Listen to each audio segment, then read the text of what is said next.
What's good, YouTube?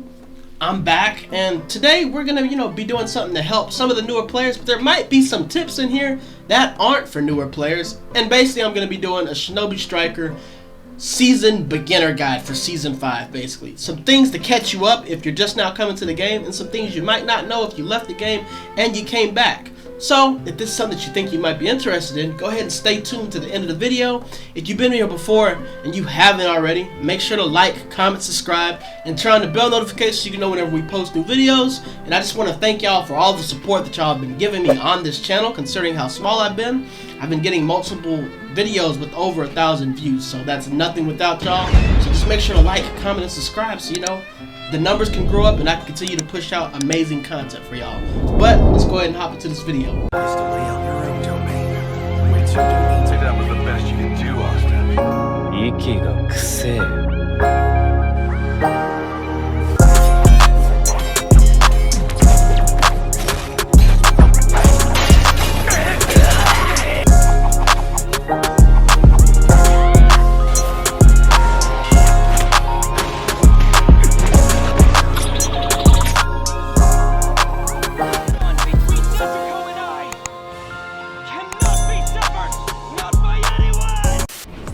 So, in this video, the tips I'm gonna give you, I've been looking around and I'm gonna try not to give you repeat tips that you've probably seen before.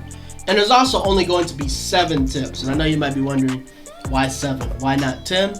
And the simple answer to that question is, I didn't have 10 tips to give you. So that's why we're giving you 7. But we start off with number 1. This is something that I talked about in a few of my other videos, and this is just something that you need to be aware of if you're coming to Shinobi Striker in Season 5, and especially if you plan on playing competitive or doing anything like that. The stock of Byakugan is going up. This jutsu, for the most part, has kind of, been a little bit ignored. There might be some that utilize it, and it's really not that utilized simply because, there's some benefits that come to it, but they really didn't give the jutsu justice. The Byakugan in the anime was a lot more effective, and I feel like there's a lot more they could do with the jutsu in the game and add some buffs to it. But the Byakugan, the stock is rising up with things like Chikashoto and the Moonlit Pill and these different pills and different things that are just going to give you certain status boosts and stuff like that. Especially with Isshiki coming to the game. If they add something where he can shrink or something like that, the Byakugan is more than likely definitely going to be the counter to that. So the stock of the Byakugan is definitely going up, and I definitely recommend that you start practicing with this jutsu because it might be necessary for your team to compete in the future.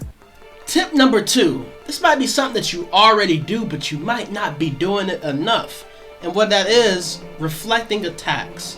This is a very key part of Shinobi Striker, and certain clothing skills can very well allow you to really change the tide of a fight depending on when you're reflecting and when you're blocking. That's really, a lot of times when you're dealing with certain players, that's really all you have to do is block, reflect them back, reset yourself, get some distance or do whatever you need to do, and then figure out what to do from this. And I feel like a lot of characters don't utilize the block enough. And if you don't know how to block, reflect, whenever you're blocking, whenever your opponent is coming at you, if you pull the right trigger while you're blocking, at the moment when they're trying to impact you, you're going to knock them back. And like I said, there's certain clothing skills like Strength of Faith, Eye of the Crane, there's certain things that are going to reduce the movement speed, attack tracking speed, defense, all these things, and these are just extra things that can help you in combat. So if you haven't been paying attention to your accessory skills and stuff like that, definitely matters, especially when it comes to block reflecting. Some of the things that some of these Shinobi boosts can do can very well change the tide of battle whenever you're actually playing this game.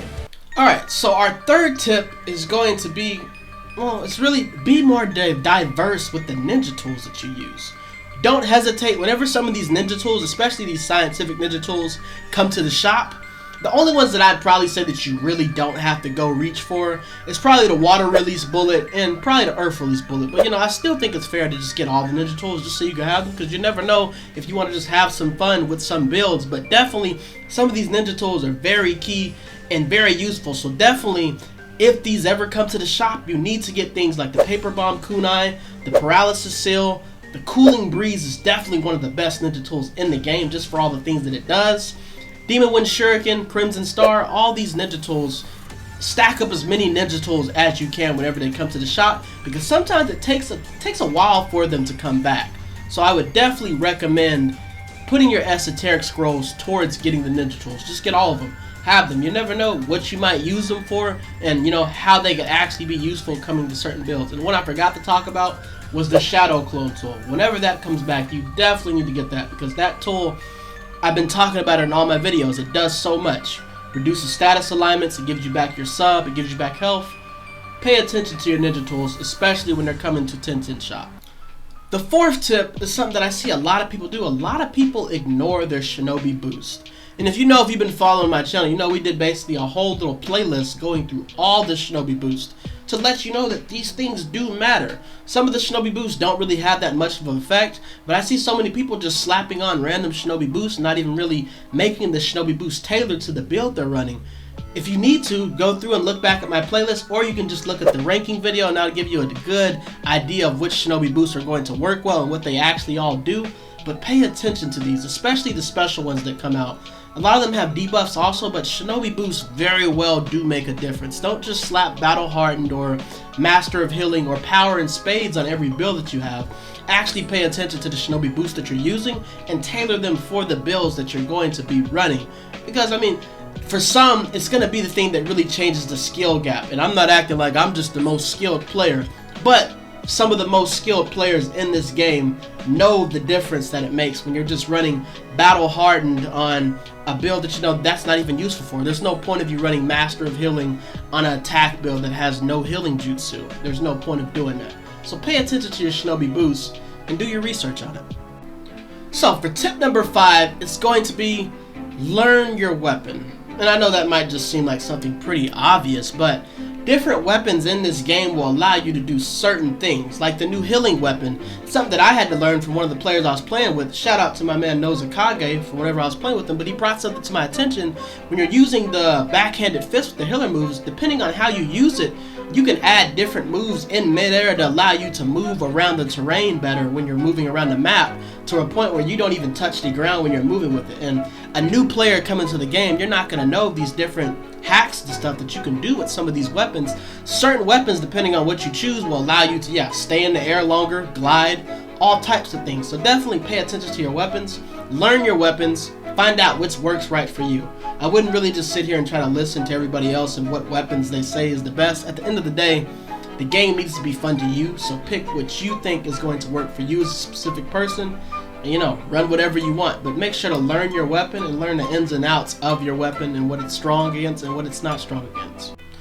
So tip number 6 is something that we talk about a lot on this channel. It's something we've been doing a lot more.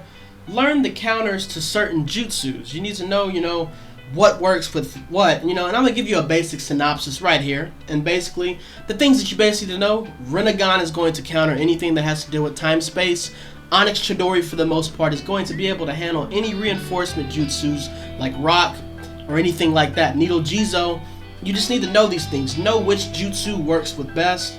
Know which jutsu are going to actually be able to counter other jutsus and stuff like that, because this is going to help you grow as a player and be better as a player. And it's just, it's just going to allow you to have a funner experience in the game. Instead of complaining about claws or complaining about Uchiha Shuriken, find out what stops it, and and then be able to counter it, and then who knows, you might be able to make that person you're playing against rage quit. And the last tip that I'm going to give you is going to be learn the way different classes operate. Now, this is just a basic generalization. This is not how everybody's going to play, because there are some that deviate from this, and that's what makes them different. It makes them more difficult to fight. But you need to know how the different classes usually operate when it comes to matches. For the most part, attack types are usually going to be very aggressive. They're going to be very well chasing you around the map, and they're just going to basically, the bad ones that are just, playing as attack, running with claws, they're going to be spamming you with the X. They're going to be spamming the X or square button, just trying to hit you. So, when you're going up against aggressive attack types, have trap jutsus. Things like Icicle Swallow, stuff like that. These are going to work very well against attack types that are very aggressive. Same thing with ranges. For the most part, ranges are very well going to try to keep their distance. So you need to make sure you're using jutsus that's going to allow you to close the distance, and be prepared for range types to run away from you. Remember, this is a generalization. Not all range types are going to run, but them keeping their distance is going to be something that they're going to be using against you for the most part. For a lot of players that you're going to be playing that's going to be using range types. Defense types are kind of similar to attack types, where they're going to be pretty aggressive, but be prepared for defense types for the most part to have some type of jutsu that's going to allow them to heal. So you're going to need to be prepared for a longer extended fight compared to when you're fighting an attack type. And defense types are also slower, so it's going to allow you to actually be able to get the upper hand on them more. And then of course, you know, healers are definitely the hardest types of class to kill in the game, because if they're not having a healing tag, they're going to have some type of healing jutsu if they're smart. But knowing these things whenever you're going up against different classes, knowing what to expect, because like I said, not everybody is going to play the same, but generally when you're playing these classes, each person that runs this class tends to have a certain type of play style, and when you do run into ones that deviate from that, it's just going to make you better than the player. But that's going to be it for today's video. Usually isn't what we do on this channel. Usually we leave the stuff like that to other people. For the most part, we do counters and stuff like that. But I decided to do a beginner's guide or a helper guide for season 5, and I'll probably be dropping one of these for each season, but trying to have different tips and things that I've learned over season 5 to keep y'all up to date and have y'all ready for season 6. But let me know in the comments any feedback that you have on this video. Is there any tips that you feel like I could have missed that other people don't give? And if this is some content you think you like, comment, subscribe, turn on the bell notification so you can know whenever I post new videos. And I thank y'all for all the support. I'm going to see y'all next time. We up.